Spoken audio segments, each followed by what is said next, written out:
Today in the Dáil, I raised with the government the savage and brutal attack on Kevin Lunney, the Quinn Industrial Holdings executive, last week. And I made the point that for decades now, there's been a criminal minority, paramilitary minority, operating across the border region with impunity and beyond the law. There's been fuel laundering, there's been cigarette smuggling, but above all there's been murder, there's been intimidation, there's been assaults, arson attacks and so on. And in terms of the Quinn issue, many of the executives and business managers there, they've been under various forms of intimidation and attack since 2011.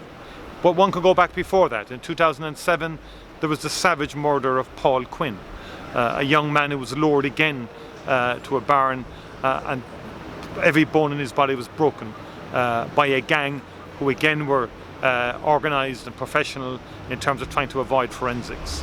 His mother told me that they broke every bone in his body. The point being that for far too long now, this kind of inhumanity, this savagery has been in evidence in the border region since the early 2000s. It didn't stop after the Good Friday Agreement. There's a financial and criminal empire being maintained across the border region.